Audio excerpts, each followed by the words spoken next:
Okay, so, oh, hang on. It says an error occurred on Facebook. It's usually temporary. Wait a moment and then try again. Oh my God. It does say we're live though.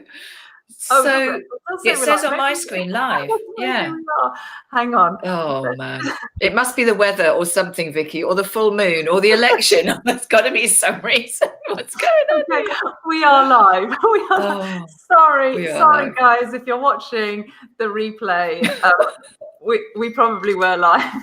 It's just Fiona and I seem to have had several false starts on this interview. It's like it just wasn't meant to happen. Anyway, It's so funny. I'm utterly thrilled to welcome Fiona Clark to the journey of now because she has an amazing story, and in fact, it's a while since I've heard it. So I would love to hear more about your story, Fiona. So. Just to start off, tell us where you live now. I know you've lived all over the world, but where are you based right now? I'm based in Surrey now, in Redhill. So I'm actually it's a great place, about 35, 40 minutes to London. And I'm 20 minutes from Gatwick. So it's actually a really good location here. It's perfect. Not to say that I'll be here forever. Yeah, because you haven't always lived in Surrey, have you? Where were you originally based? Oh my God. Well, I was born in Norfolk, actually, Oh, in Norwich. Not that I remember any of that. I was brought up in Wales. I've been in Surrey, Sussex, lived in Kent, and then went to Asia and then came back here. Okay, so I think Asia is maybe where your kind of journey began, your entrepreneurial journey. So tell us what took you to Asia and then how it all unfolded from there. Right. Well, my ex-husband took me to Asia because he wasn't happy here. So it's like, well, if we're not happy somewhere, let's go somewhere else. I'm like, okay, that sounds like a great idea. He actually got me very drunk on a couple of bottles of champagne in a Conran restaurant in London, looking over the Thames. I'll never forget, actually. And he said, I've had this offer to go overseas. And I was working for BA at the time. And I was like, okay. And we could have gone to Hong Kong, Singapore, or Sydney. And I said, okay, fine. That sounds interesting. I said, look, if this is going to make you happy, if that's what you feel, that's what you really want, let's go to Hong Kong. So I thought, well, that's the nearest. Out of all of them, that's the closest place to get to. And that's what we did. I gave up my job literally the day before. We flew out January the 1st, 2003. Oh, wow. Yeah, literally on the first day of the year. So we stayed in Hong Kong for about 3.5 years. He wasn't happy there. After 9 months, changed jobs, not happy, got another job, moved to the Philippines. And after 4 months, not happy, so he left me. And I stayed there I stayed there in all for nearly 7.5 years. In the Philippines, on your own? In the Philippines, but you had your children with you, didn't you? I had my 2 boys, yeah. They were 7 and 9 at the time. He was still there for a while and then he moved out. But I didn't really want to take the boys away from, where he was. I didn't particularly want to come back to the UK. God, isn't it always when my phone starts going?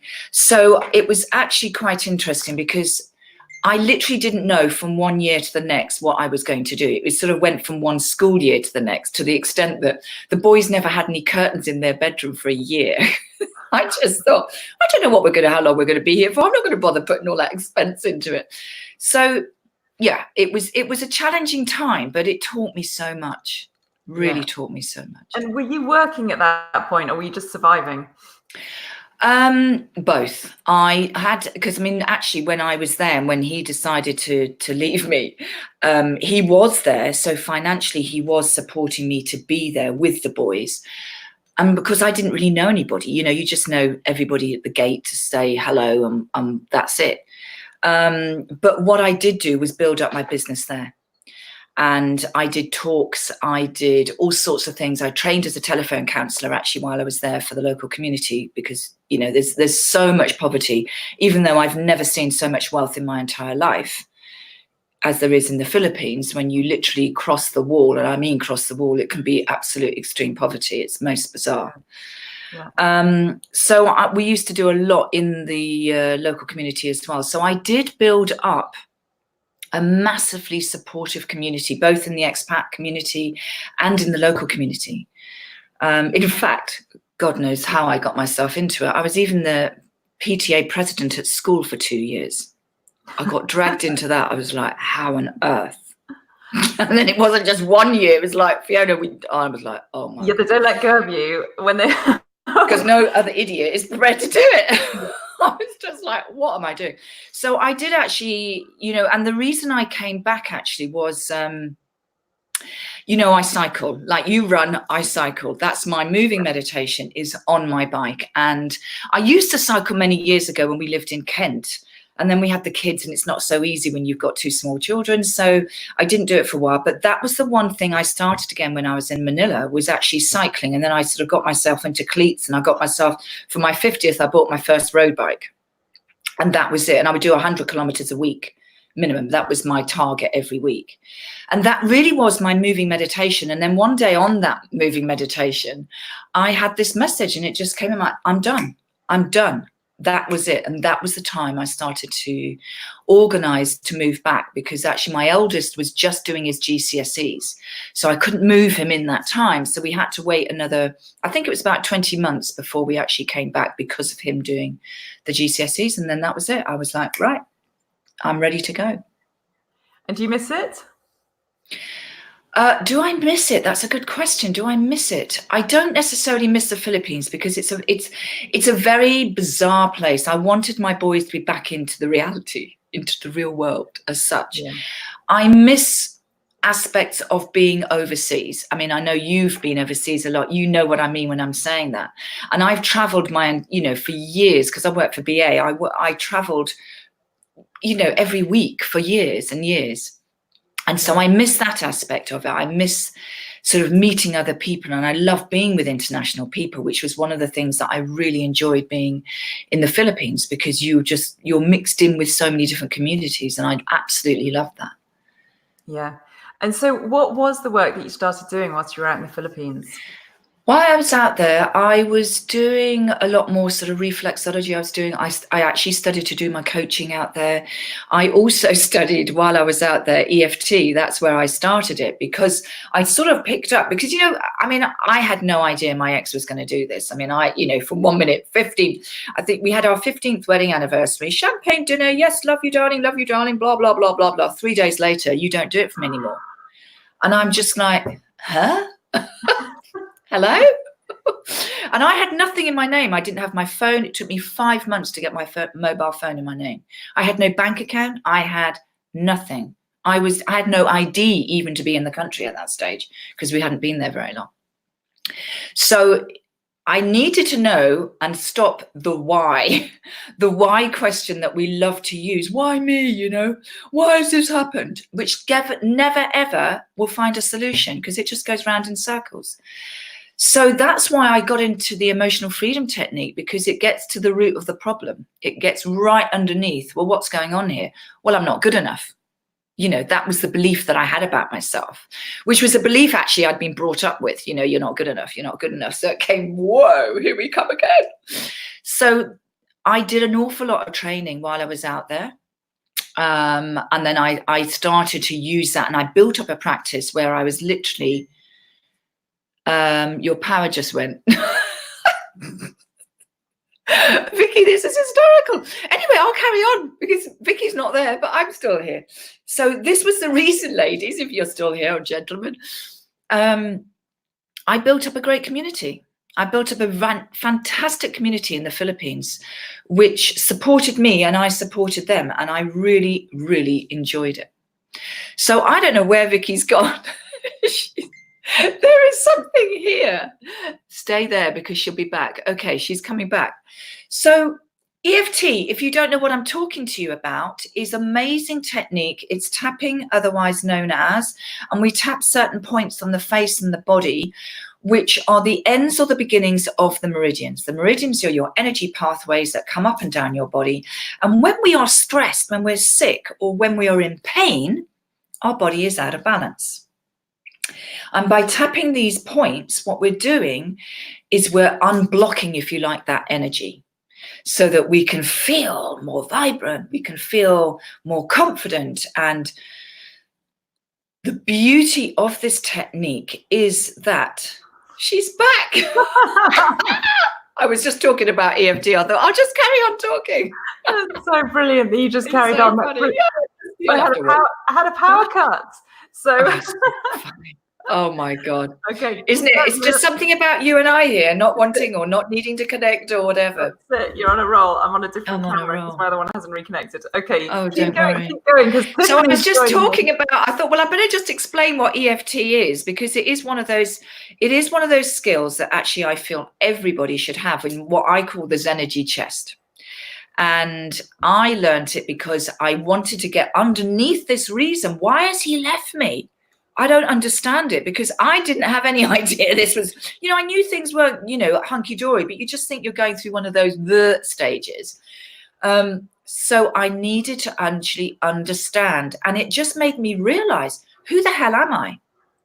And I think so many of us get to the sort of middle-agey bit and we start asking these questions, who am I? Because I'd given up my job, I'd given up my dog, I'd given up my family at home, because I couldn't take my dog to Hong Kong because they put poison down on the streets, and she's a country dog.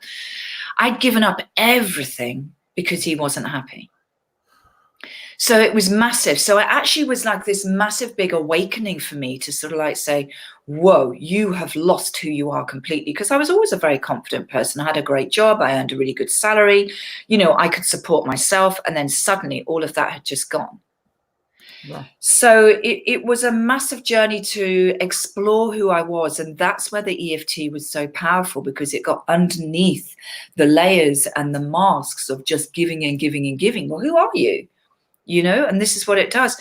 And subsequently, I've taught this to kids as young as 6. My client base in the Philippines my youngest client was 17 months, his cutest little boy.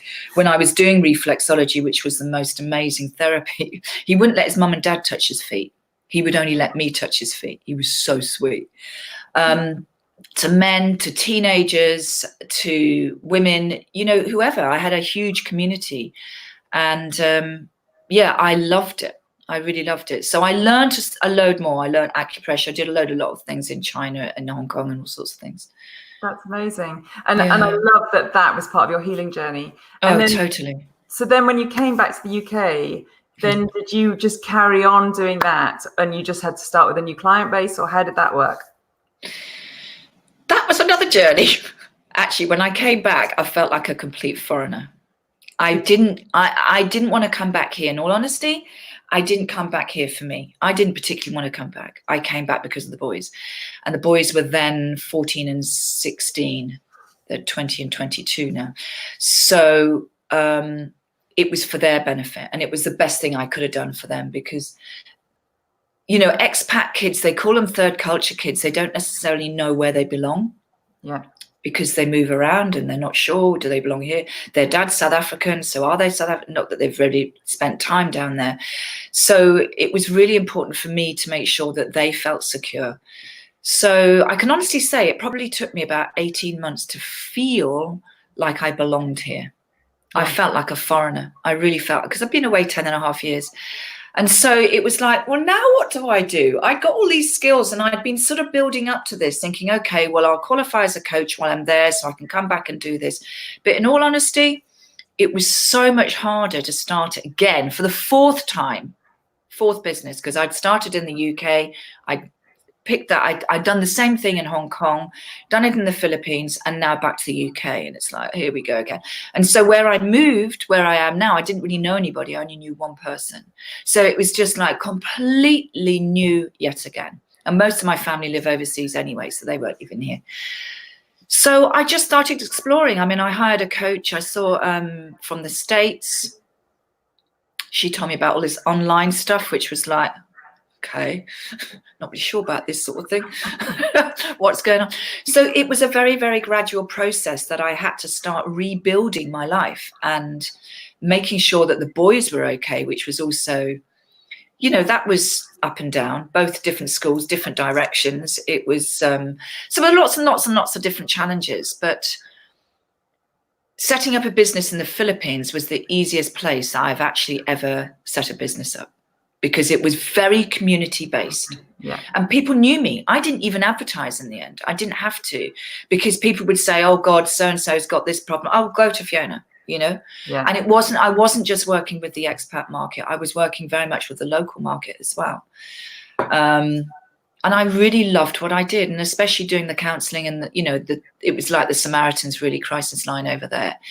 So coming back here to building it all again was just like, oh, it's so hard. It was really, really hard. Yeah. But so you've been, sorry, how long have you been back in the UK? 6 years? Just over 6 years, yeah. So, and now, I mean, it appears to me as though you're completely in the flow with your business, or are you still finding it's a grind? It's you know what it's like as an entrepreneur. You're like this, aren't you? Yeah. I'm the longer we go on, the more defined, because I've totally changed really in many ways what I do, which is why now I call myself this energizer, because for me this is bringing in all the skills, because I trained as a kinesiologist back in 91. That's where my journey started. Yeah. And so all the things that I've learned, whether it was a reflexology skill, whether it's an acupressure tip, whether it's a kinesiology or some energy technique of some sort, or tapping or whatever it is, that is what I am passionate about giving to people to be their own healers, because that's what we are. We have the ability to heal ourselves from anything and everything. Our body was designed to do that, and yet we don't listen. Yeah. So that's really my passion, and it's always been my passion since my kinesiology days back in the early 90s, is to inspire other people to help themselves, because we can. We just don't always know how, which is why I love to share the skills and techniques, so when you're having a sleepless night, what do I need to do? Okay, well, you can do some tapping, you can do some of this, you can do some of that. Right, switch off brain, move forwards. Yeah. So, yeah, I mean, your journey has been extraordinary, really, hasn't it? And it's just been so varied and such a wonderful journey to where you are now. But so you must have, at some point along the way, you've probably read books that have been really transformational for you or influential. So is there one book in particular that stands out for you? Actually, I would say there's 2 books. Can I give you 2? Yeah, do. Yes, please. Because I've got one here. This is like my Bible. Oh, okay. Yeah, I haven't read that. It's Secret Language of the Body, and it's by Inna Segal, INNA SEGAL. Your post-it notes, that's so funny. Do you know what? I have to admit, they're not all mine. I lent it to someone and it came back and I was like, I know I had a few in there, but there's even more. This book is all about literally the language of your body. So when you're sick, when you've bashed your toe, when you've pulled your shoulder out of sync, it will tell you exactly the reason why on the metaphysical level. It is absolutely brilliant. I learned about that book when I was doing my EFT training back in, 13 years ago or so. And I have used that book time and time again, and it is absolutely spot on. So that is one book I would actually recommend anybody has, because if you've got, shoulders, I always say whatever pain we've got in our body is like a massive alarm bell from the universe saying, will you wake up and listen, because something's not right up here. So if you're not going to listen to the emotions and whatever's going on, I'm going to give you something to listen to in your physical body. Yeah. And this explains all of that. It's brilliant. So the second book I have to talk about is The Biology of Belief. That's another one I don't know. You don't know that one. Dr. Bruce Lipton. It is absolutely brilliant. He is, what did he call himself? He's not a biologist. Basically, he studied the structure of the cells, and he's really now discovering such new science that he's not even saying that the nucleus of the cell is the brain of the cell. It is absolutely fascinating, and he talks so much. He brings the science into spirituality. And he has really proven scientifically that it is our beliefs that determine everything about us. And I know that from doing so much work on our core beliefs. Whether I feel worthy, whether I feel like I'm not good enough, whether I feel I'm unlovable, all these different things. They are the core things that actually create the problems in our life. Wow. Okay. What we believe. I'll ask you to send me those titles and I'll link. I will do. And Bruce Lipton, actually, he's got loads and loads of stuff on YouTube. You can get a lot of that book on YouTube. I mean, I've read it. I've listened to him time and time again. So those are 2 books I would recommend to anybody. Yeah. Tiffany's saying Messages of the Body. I can't remember. I think she's asking what the title of it was. Secret Language of the Body? Secret Language of Your Body. The new copy looks slightly different to this. It's much brighter and yet more sunshiny. Mine's a bit faded and a bit because I've had it for so long. But this is such a fantastic body, because if you're not sure about why you're constantly getting headaches, why you're constantly, what I used to do was constantly stubbing my toes. I dislocated my toes, I've stubbed them, I've broken them, I've done all sorts. And when you look at that, it is very much down to root chakra, and it's not feeling grounded. And I didn't feel grounded for years. I felt so unsafe because I had no idea what I was going to be doing from 1 year to the next, 1 month to the next. Wow. And it was really interesting when I realized that's why I'm constantly stubbing my toes. That's brilliant. Okay, not brilliant that you used to stub your toes. It's a good example of, how our physical problems really do give us big messages that we just don't listen to half the time. So that's fabulous. So, Fiona, I've taken up enough of your time, especially with faffing around with disappearing. Well, at least we made it. I'm sorry. Thank you for carrying on without me. And no problem. So how can people find out more about you and reach out to you? Excuse me. Well, just come. I'm on Facebook, LinkedIn under Fiona Clark. If anybody wants, excuse me, I've got a group called the Zenergy Zone, just a small group, and I've got my Zenergy Hub membership, which I've just started. But what I would love to offer is anybody interested. I've joined a group together with Fiona Robertson, the two Fionas. Called 21 Days to Nourish, Zenergize and Rock Your Christmas. We've started this. We literally just came out with this idea about 5 days before the 1st of December and said, because I've done it every year, what can we do to make this time of year a bit easier and a bit more friendly, shall we say, because it brings up so many issues for Christmas around all sorts of different things. So we're doing a video every single day. So if anyone wants to come and join us in the 21 days to nourish, Zenergize and rock your Christmas, then come and join us on that group as well. Dude, brilliant. Will you send me the link? And I'll send you the link of that as well. Yeah. And it's actually been really good fun. And we're giving prizes out every Sunday. So people who actually contribute and are there with us get some really good prizes. It's not just from us. These are from other people who've donated all sorts of things, sessions, books, meditations, all sorts, tapping sequences. So yeah. Fabulous. You can win. All right. You can win. That would be great. We'll I'll pop the link. I'll send you the links. That would be great. Well, thank you, Fiona, so much for giving up some of your time this morning and for sharing your story, because it's a fascinating story, and it's amazing how that's led you to where you are now. I mean, that's the epitome of what we're trying to do with these kind of stories, of your journey to where you are, and yours very clearly led you here. So and also it gives people hope, when the unexpected happens that really isn't favorable, and that people can just rise from that and learn so much about themselves from it as well. Well, I always say to Vicky, you either sink or you swim. And actually, funny enough, I don't know if you saw, but we've just, I'm a co-author on a book that's just come out, Voices of Hope, that Brenda Dempsey did. So we have literally just reached #1 on Friday. Whee! Yeah, which was fantastic. I've seen that on Brenda, because Brenda and I, obviously we know Brenda from probably the same place. From the same place, yeah, exactly. No, we were so excited. Yeah, we had the launch a couple of weeks ago, and the Kindle version on Amazon went to #1. It was 4,000 in the morning. It was down to like 4,400 and something. And by the next morning, it was actually #1. So that is Voices of Hope. And I tell you, the stories in it are even I don't even know them. So I'm reading through them as well. Amazing. Yeah, that's fabulous. So thank you so much. It's Friday the 13th. And I know. I love Friday the 13th. I had my 21st on Friday the 13th.